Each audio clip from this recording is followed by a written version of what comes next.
Friends, welcome to the EPG Pathshala program of the UGC in linguistics. I am KV Subbarao, formerly from the University of Delhi and the University of Hyderabad. We have been discussing parametric variation in South Asian languages, especially in Dravidian, and one of the features that Dravidian languages share is the quotative, where it's a grammaticalized form of the verb to say, and this quotative functions as a complementizer and it has several other functions.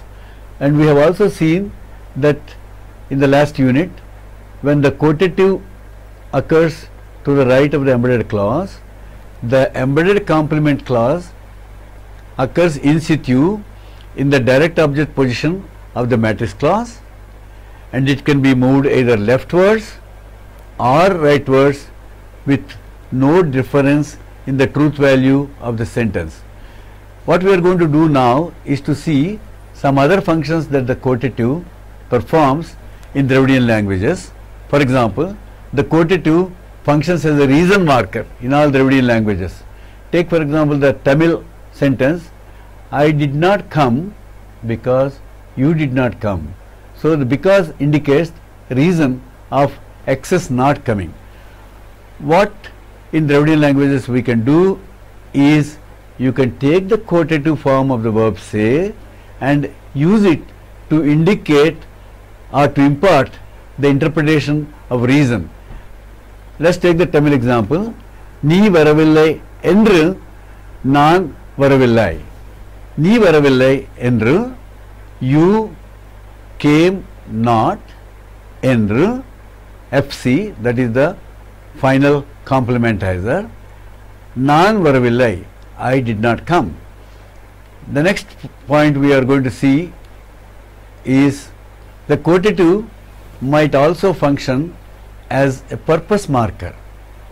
That is, let us say, what is the purpose? I came in order to see you. In order to indicates the purpose of coming. In Telugu, you can use in Telugu, Tamil and Kannada and Malayalam, you can use the quotative, that is the complementizer, to impart the meaning of in order to. When you have the quotative imparting the meaning, the embedded subject is absent, it is big pro, P-R-O as we call it, and it is co-indexed with the matrix subject. As in 29b, you can see Madhuri Prakashini Kalusukondam Ani Velindi. Why Ani occurs to the right of the embedded clause? Because it is a right peripheral complementizer. Then Madhuri Velindi. Madhuri went. For what purpose? To meet Prakash. Madhuri, and the subject of embedded clause is Madhuri, which is big pro as we know. Madhuri Prakashini Kalusukondam Ani Velindi. An interesting feature that is to be noted here is in Telugu, you can have the embedded verb in the heartative case, as you can see in the heartative, as you can see Kondam. Kon is the verb to buy, Kondam is the heartative, which means let us buy, and it has to be in this form in the heartative. There is an alternate construction here where you can have Madhuri Prakashini Kalusukodaniki Velindi. Ani is the quotative, Prakashni is the embedded object, Kalusukodaniki, Kalusukodam plus Ani plus ki is the dative marker. So I have two constructions in Telugu. Either I can use the Kodaniki, where the dative case marker occurs, or as in 29a, I can use the 29b, I can use Kalusukondam and Velindi. The other feature that Dravidian languages share, and many other, some Indian languages like Odia have, is the double complementizer construction, where two verbs with the same meaning like say or tell are used as complementizers. Let's take the Tamil sentence. I did not come because you did not come. நீ வரவில்லை என்று சொல்லி நான் வரவில்லை. என்று, en is the verb to say, என்று is the conjunctive participle form of the verb say, and solli is the verb to say, solli is the conjunctive participle of verb to say. So that means you have two complementizers which we label as FC1, that is final complementizer 1 and final complementizer 2, occurring next to each other, imparting the meaning of reason. நீ வரவில்லை என்று, because you did not come. For that reason, சொல்லி நான் வரவில்லை. So this is a phenomenon that is found in Dravidian languages and in some other Indian languages, as I just mentioned. The quotative can be used as an identifier in naming and labeling. This is found in Sanskrit too, and you have in Telugu the quotative, the verb to say an. In naming and labeling, it has the form ane, and this functions as an identifier. Let us take the sentence number in 29C. Indira ane manishi ikkadiki ochindi. That is, a person whose name is Indira came here. Ane is the quotative and it functions as a identifier. Now we will see what is the parametric variation that is found in Dravidian languages. We know that language universals are shared by all the languages of the world, whereas languages differ from each other in terms of certain number of parameters. One of the prominent parameters that languages differ from each other is prodrop. In a language like English or French, you cannot drop the pronoun, either the subject pronoun or the object pronoun, whereas in all Indian languages you can drop the subject or the direct object or the indirect object pronoun without any much change in meaning. Suppose somebody asks you, have you written the letter? In Telugu, Nuvvu Vadiki Uttaram Raseva. The answer could be yes, I can give it in a full sentence, Nenu Vadiki Uttaram Rasenu. But normally no Telugu speaker would say that. He would say Rasenu, that is, I have written. For example, in Hindi too, क्या आपने राम को चिट्ठी लिखी? Have you written the letter to Ram? What would I say in Hindi?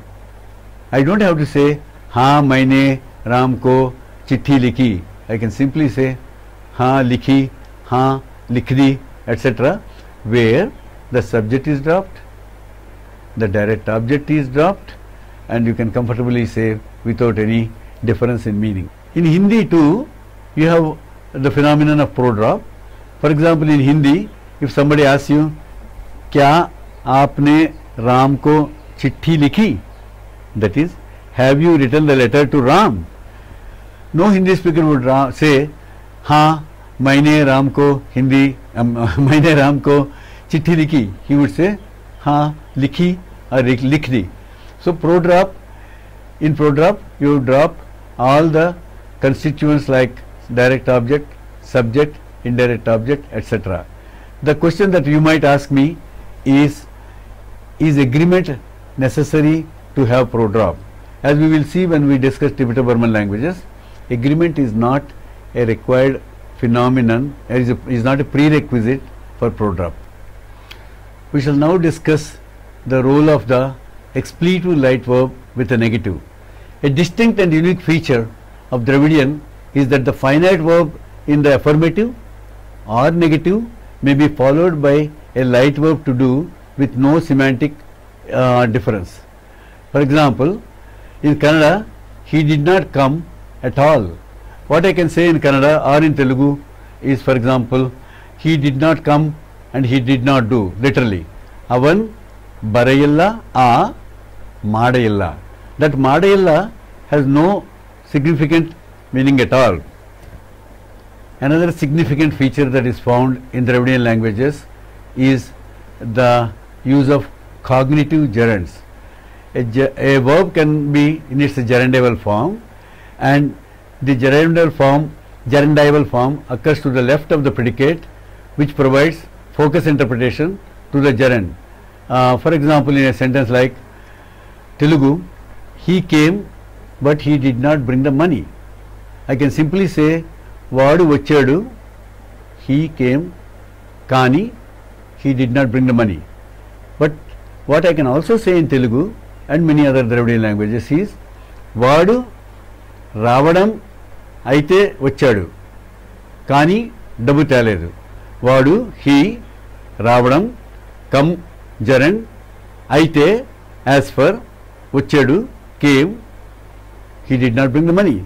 So what we are trying to do is we are focusing on his coming by the use of the gerund, and we are saying that he came but he did not bring money. The coming is emphasized and also the negative is also emphasized. Another interesting feature of Dravidian languages is that time expressions in the matrix clause can take either a negative or affirmative CP, conjunctive participle. When a time expression occurs in the predicate of the matrix clause, the truth value of the sentence with either an affirmative clause or a negative clause in its conjunctival form remains the same, identical. For example, take a sentence like with an affirmative CP in Tamil, it has been 2 years since you came here. Neenga enga veetukku vandu 2 varshamu ahiradu. That is, here vandu is an affirmative CP having come. That is, you having come to our house is 2 years, has passed 2 years. I can also say the same sentence with the same truth value as in 39. Neenga enga veetukku varama 2 varshamu ahiradu. That is, you not having come to our house 2 years have passed. The meaning would be identical in these two sentences. Next, another interesting feature is the double dative construction that is found in sentences where you have two subjects which are dative case marked. We are now going to discuss a very unique feature that is found in Dravidian languages and it is not found in any other language family of the South Asian subcontinent.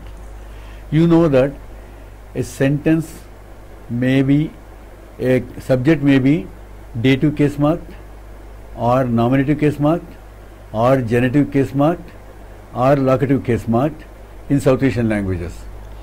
In Dravidian languages, the subject is normally either nominative case marked or dative case marked.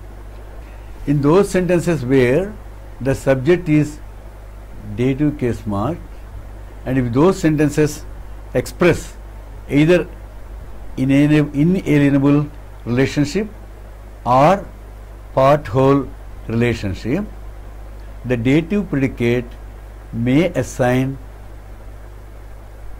two double dative cases to the subject. Let's take a sentence like, he got hurt in his eye. In Hindi, you have to say, uski aankh mein chot aa gayi.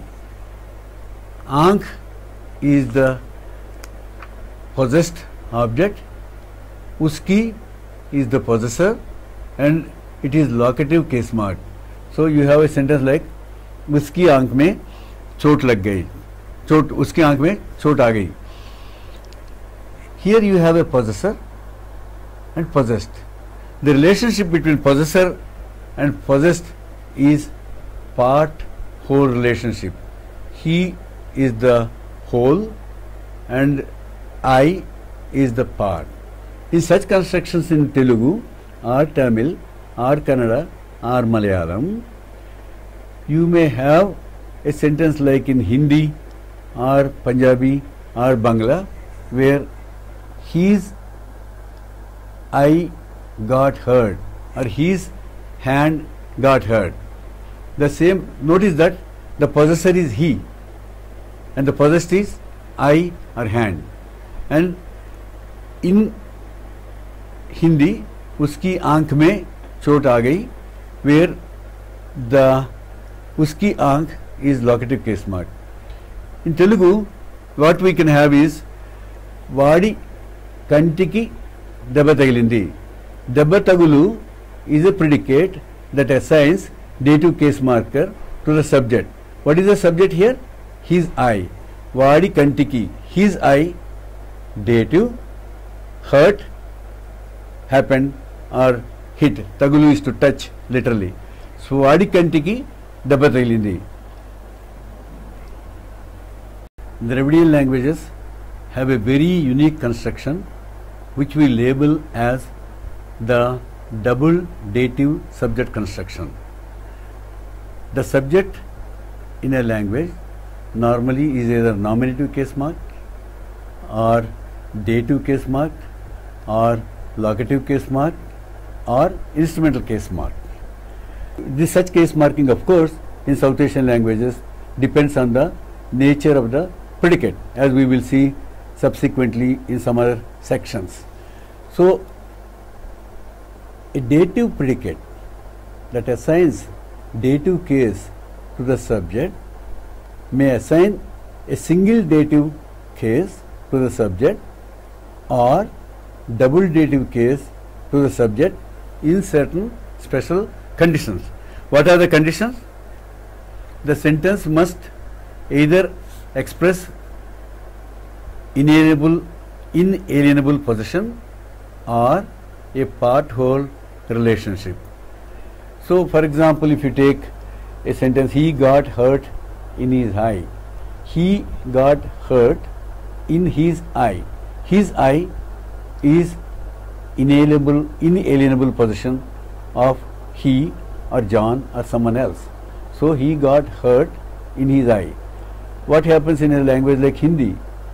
Ram की आंख में चोट आ गई. That is, Ram is the possessor, आंख is the possessed object, and ki is the genitive that connects Ram and the eye. So, Ram की आंख में चोट, hurt, आ गई, he got hurt. So, Hindi takes a locative postposition to express such phenomena. What happens in Dravidian is, Dravidian takes a dative subject construction where you have his eye, dative, got hurt. Vadi kantiki debba tagilindi. His, Vadi is his, Kannu is eye, Kannu plus the dative ki, kantiki, Vadi kantiki, debba, hurt, ayindi or tagilindi, debba tagilindi, got hurt. So, you have a part whole relationship here. He is the whole and I is part of it. And notice that there is also an inalienable relationship between him and the I. So, the predicate that assigns dative case to the I, Vadi kantiki debba tagilindi, debba tagulu, to get hurt, is a predicate that assigns dative case to his eye, dative got hurt. Now, the possessor is he, I is the possessed. In Dravidian languages, what can happen is the get hurt, that debba tagulu in Telugu, can assign a dative case to the possessor as well as to the possessed. So, you have a sentence like Vadi kantiki debba tagilindi, where you have Vadu is in the genitive case, but now Vadu, he, can also be dative case marked. Vadiki, he dative, kantiki, to his eye, debba tagilindi, got hurt. So you have two dative case markers that are assigned by the same predicate to the subject. What is the subject? His eye. His eye now gets he dative, I dative, got hurt. How does this happen? In the sentence with a subject in the genitive case, Vadi kantiki, his eye, the he is in the genitive case, and I, kannu, is in the dative case. So the possessor ascends to the subject position, and you have to create another subject position for this. So to his eye, to him, to his eye, to I got hurt. Vadiki, to him, his eye, kantiki, debba tagilindi. These are called double dative subject constructions, which is a phenomenon that is found only in Dravidian.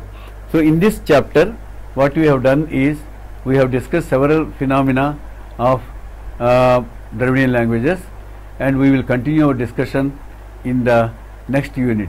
To conclude, what we have done is we have discussed the double dative construction, the occurrence of cognitive gerunds, and the expletive light verb construction with or without a negative. Thank you.